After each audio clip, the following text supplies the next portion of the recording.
What's up YouTube, DMLX here, and today I'm bringing you guys a breakdown of the Kingdom Hearts 3 Winnie the Pooh trailer released during the XO18 event in Mexico City. And boy, there's a lot to unpack in this short trailer. So without further ado, let's get into it.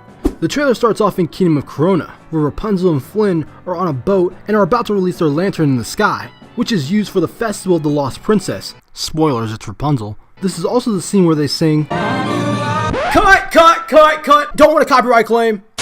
While Rapunzel and Flynn are spending time with each other, Sora, Donald, and Goofy are admiring the floating lanterns from the docks of the kingdom. Then the trailer cuts to our first look at 100 Acre Wood, and this time around it seems like the visuals of this world take a slight cel-shaded design, which makes sense seeing that this world is a book after all. Returning characters of 100 Acre Wood include Winnie the Pooh, Tigger, Piglet, Rabbit, Roo, and Gopher, as well as a newcomer, Lumpy, who is a Heffalump, who made his first appearance in Pooh's Heffalump movie. It's nice to see Square Enix adding in more characters from the Winnie the Pooh series, but I have one question. Where's Eeyore? Don't tell me he got taken over by the darkness! That does it! Why? He's gone. Oh no. Not in my 100 acres. The next scene shows Sora talking to Pooh about being friends forever, and how he'll always be in his heart, yada yada yada, same old stuff we've seen before. Also, from the looks of the trailer, 100 Acre Wood will still be portrayed as a minigame world, this time with more puzzle games, as you can see on screen. It seems the objective of this minigame is to collect specific items for a character. For Lumpy, it's collecting 700 pieces of fruit, and for Gopher, it's for collecting flowers in a certain amount of time. This next scene is the highlight of the trailer, hands down. It's Hayner going to dropkick Ansem's Secret of Darkness from the back. Hayner, if Aqua can't dropkick Ansem, what makes you think you can? Remember the last time he tried to take on an organization member? Bruh. Bruh. But honestly, you gotta give this man credit where credit is due. I mean, if anyone deserves a Keyblade right now, it would be Hayner. Also, what's with Pence in the background? It seems like he's just standing there with the most blank face I've ever seen. Seriously, Plank from Ed, Edd and Eddy emotes more emotion than this man. Moving on, the trailer cuts to a scene with DMX and Vexen, who are having a conversation in what looks to be Radiant Garden. In addition, you hear DMX downplay himself, saying he's chicken and useless to the organization, which I find odd for him to say, seeing that I thought he was quite intimidating when he got serious in Kingdom Hearts 2. Silence, traitor. Also, you can clearly see DMX rocking the yellow eyes, meaning he is still a vessel of Xehanort's 13 Secrets of Darkness. Then we see Sora interacting with Chirithy in an unknown heaven-like world. Some are speculating that it's Kingdom Hearts, but I don't think so, seeing that Chirithy is a Dream Eater created to aid a Keyblade wielder's progress. What purpose would Chirithy have, quote-unquote, living in Kingdom Hearts?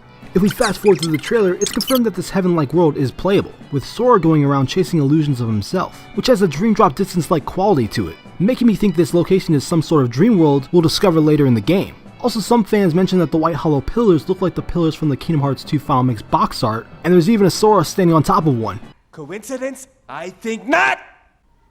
Then we get a cinematic of Captain Jack Sparrow fighting Davy Jones over the chest that contains Jones's heart. In San Francisco, we get footage that showcases an up-close look at Dark Baymax, who was the original Baymax from the first film, and has his right arm replaced with nanobots. Because the original Baymax saved Hero with his right arm to prevent him from being trapped in the unknown dimension for all eternity.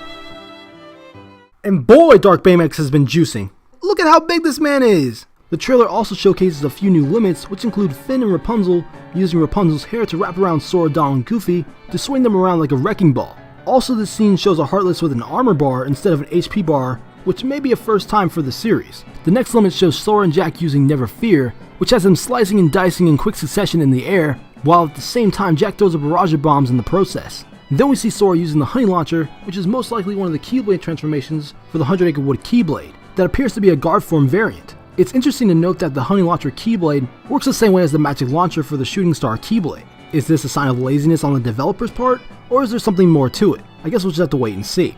Now this is the part of the trailer when things start to get hectic, with what looks to be scenes of the final battle, with Lee and Kairi summoning their Keyblades, and I still can't believe they didn't give Lee a new outfit. What's the big deal? We also see Riku and Mickey heading into battle, as well as Sora, Donald, and Goofy preparing to fight an army of Heartless, Nobodies, and Unversed, which is most definitely a callback to the 1000 Heartless battle in Kingdom Hearts 2. Now the question is, how many enemies will you have to defeat this time around? Well, seeing that Donald and Goofy are by your side this time, I'm betting it's about 5,000 to 10,000 max, and I guarantee I'm gonna be hyped as f when this moment happens.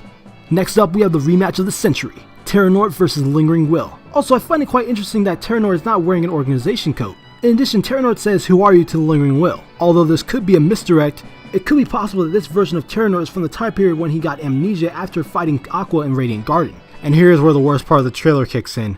Now we forge it. The ultimate key. The Keyblade. I'm going to tell you guys up front, I'm not a fan of the new voice for Master Xehanort. To be honest, it sounds like Jim Cummings' Shocker from Spider-Man the Animated Series. The Shocker is alive.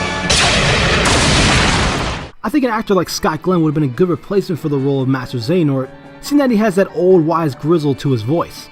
First thing you gotta understand is nobody feels sorry for you and nobody ever will. Because when it comes to being born lucky, you won the friggin' lottery.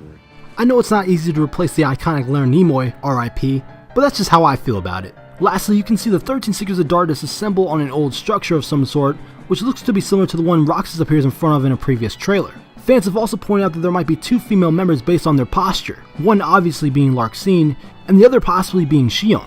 There's also a few other smaller members of the Secret of Darkness in the lineup as well, who I'm going to assume are Vanitas, who's about the same height as Sora, and DMLX, who's probably the slimmest member of the group, right behind Xigbar. And there you guys have it, that's my breakdown of the latest trailer for Kingdom Hearts 3.